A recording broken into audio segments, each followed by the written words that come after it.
Quero convidar você a abrir a sua Bíblia no Salmo 119. Salmo esse que tem sido a base das nossas reflexões nas nossas manhãs de domingo. Hora ou outra temos algum evento que nos leva a outro texto, mas esse tem sido o nosso alimento pelas manhãs. Chegamos ao verso de número 129, Salmo 119, a partir do versículo 129. Diz assim: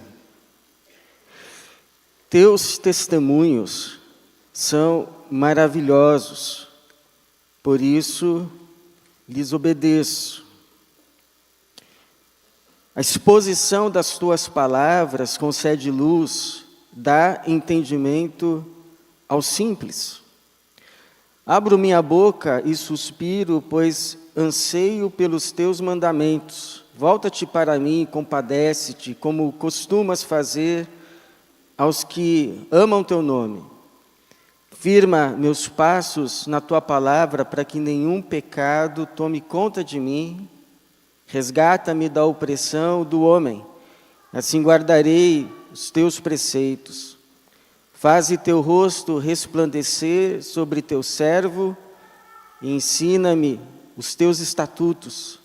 Meus olhos derramam rios de lágrimas, porque os homens não guardam tua lei.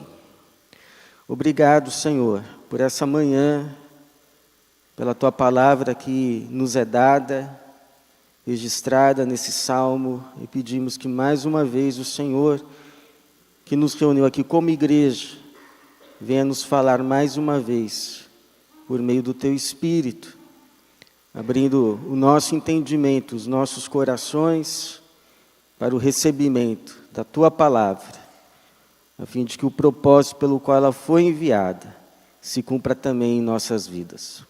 É a nossa oração, para a tua glória, em nome de Jesus. Amém. Eu não acredito em sermões. Esta foi uma frase que eu ouvi de uma professora de teologia, uma holandesa que dava aulas no Brasil. Eu não acredito em sermões. E quando eu ouvi a frase, eu fiquei, confesso, surpreso. Porque eu acredito. Eu acredito quando a pregação de um sermão de fato é a pregação da palavra de Deus. E acredito não apenas porque prego, mas porque já fui e sou muito abençoado pela pregação, pela exposição da palavra.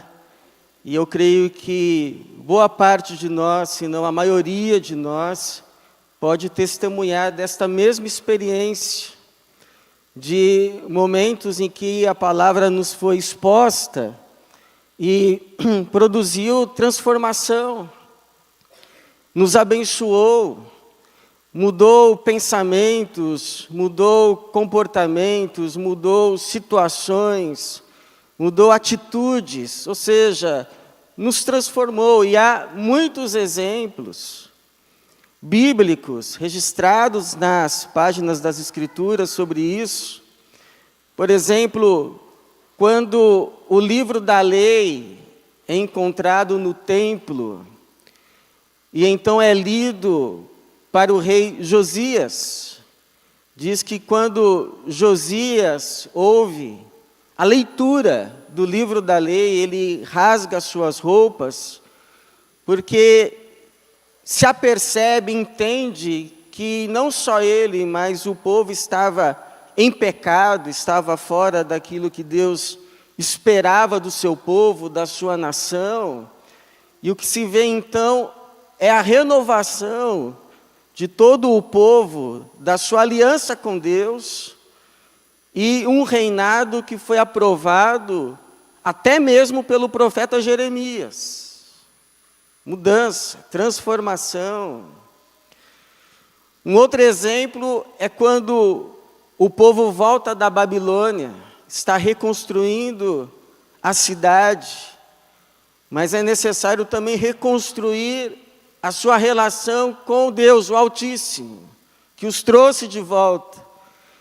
E então, Esdras e os levitas, eles armam um tipo de palanque de madeira, e diz as Escrituras que Esdras e os levitas não apenas liam a palavra ao povo, que permanecia de pé durante toda a leitura, toda a exposição daquela palavra, mas também explicava aquilo que era lido, a fim de que o povo pudesse entender. E a reação do povo foi o choro. Interessante. À medida que se ia lendo as Escrituras e as explicando, o povo ia chorando de tal forma que houve um momento em que os levitas precisaram interromper as explicações a respeito da palavra e exortar o povo dizendo: esse dia é consagrado ao nosso Senhor. Não vos entristeçais, pois a alegria do Senhor é a vossa força. Um último exemplo. No dia de Pentecostes, quando Pedro, cheio do Espírito Santo, anuncia àqueles que haviam crucificado Jesus, que aqueles que eles haviam crucificado era o Messias, era o Cristo, aquele que Deus havia enviado. E o testemunho de Atos dos Apóstolos é que aquele povo fica com o seu coração compungido, ou seja, cortado, quebrantado.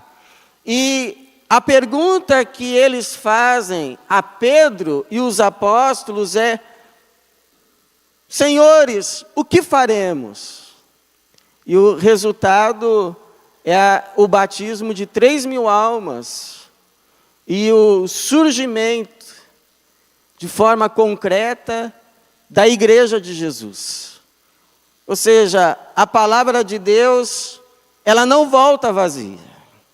Ela cumpre o seu propósito. E, portanto, ela muda não apenas pessoas, mas muda também situações. Esse salmista também era um crente na pregação da palavra, porque ele diz no verso de número 130, a exposição, ou a revelação, a exposição das tuas palavras concede luz, dá entendimento ao simples.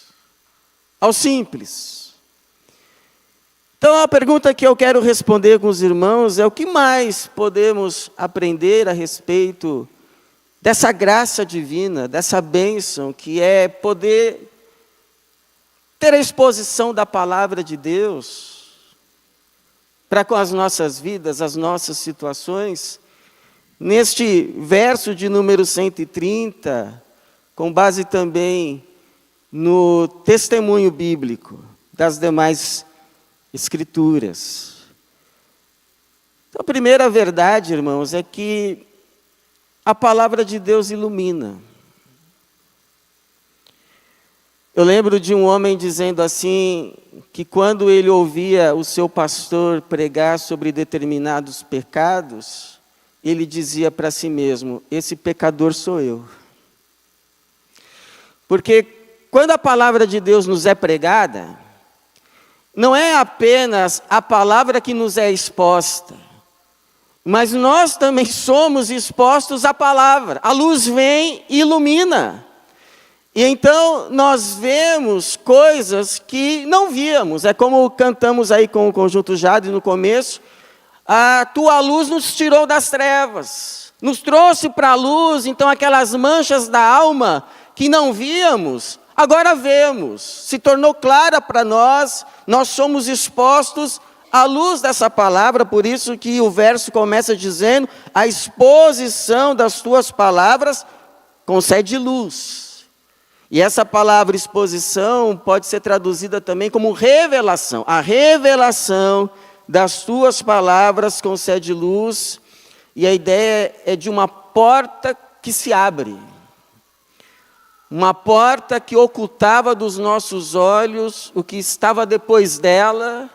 Nós não a podíamos enxergar porque estava nos ocultado, mas quando a palavra nos é pregada, essa porta se abre, e então nós enxergamos, nós vemos aquilo que antes não víamos. E o que vemos? Apenas os nossos pecados, apenas quem de fato nós somos, à luz da palavra de Deus? Não. Mas nós vemos também o rosto de Deus em Cristo. O rosto de Deus em Jesus Cristo. Porque o propósito da pregação da palavra não é apenas nos revelar quem somos, mas principalmente quem Deus é. O Lutero diz que antes da sua conversão verdadeira, ele odiava a Deus, porque ele via a Deus como um juiz implacável, a quem ele nunca conseguia agradar, cuja justiça ele nunca conseguia satisfazer. O Lutero era alguém muito consciente a respeito de si mesmo, eu diria. Mas um dia a luz não apenas mostrou o seu pecado, quem ele de fato era, mas mostrou também para ele o rosto de Deus em Jesus Cristo. A justiça de Deus que é satisfeita não por nós, mas por Jesus. E aí olha o seu testemunho, quando ele leu Romanos 1,17, que diz: pois a justiça de Deus se revela no Evangelho, de fé em fé, como está escrito, o justo viverá pela fé. Ele diz assim: senti que havia nascido de novo, e que as portas do paraíso me haviam sido abertas. As escrituras todas tiveram um novo sentido. E a partir de então, a frase, a justiça de Deus, não me encheu mais de ódio, mas se tornou indizivelmente doce em virtude de um grande amor. Quando a gente vê Deus revelado em Jesus, a gente ama a Deus. Porque a gente percebe o quão foi amado por Deus. Por isso que as Escrituras nos dizem que não foi nós que amamos a Deus primeiro, mas Ele nos amou. E porque Ele nos amou, agora nós o amamos. Louvado seja Jesus. Quando a palavra de Deus nos é pregada, nos vem também, portanto, entendimento. Que é essa capacidade de compreender, essa capacidade de ver, essa capacidade de discernir, essa capacidade de distinguir e de aprender a lidar melhor com as coisas grandes e pequenas da vida. O versículo continua: a exposição das tuas palavras concede luz, dá entendimento. E aí alguém pode dizer, como eu já ouvi, mas sabe por que eu não creio? Eu não creio porque eu não entendo. Para mim não faz sentido. Por isso que eu não creio. E eu diria, com amor, com respeito a essa pessoa: olha, não é que você não crê porque você não entende, mas é que você não entende porque você não crê. Porque foi essa a ordem que Deus colocou nas coisas. Não é entender para crer. É crer para entender. O não simples, ele quer primeiro analisar, avaliar, aprovar, aprovar, e aí se aprovar, então eu creio. E aí não entende e não crê nunca. Você lembra que uma vez eu contei aqui o testemunho de uma senhora, a qual nós dávamos estudos bíblicos, e no primeiro estudo, ela não conseguia entender nada. Nem mesmo a pergunta mais simples, lendo João 3,16, quem amou o mundo? Não sei. Mas depois que ela entregou a sua vida a Cristo, a luz entrou. E ela começou a entender tudo. Então se lembre o que Jesus disse. Jesus não disse, se veres a glória de Deus, crerás. Mas Jesus disse, se creres, verás a glória de Deus. Então é por isso que essa palavra que ilumina, esse entendimento que ela traz, em terceiro lugar, não é para qualquer um. Não é para qualquer um. Essa luz, esse entendimento, é reservado para um grupo específico de pessoas. Sabe quem? Basta você ler aí. A exposição das tuas palavras concede luz, dá entendimento a todos. Ao simples. A exposição das tuas palavras concede luz, dá, veja, não é uma conquista, é dado, é dádiva, é algo que se recebe quando se crê. Dá entendimento ao simples. Quem são esses simples?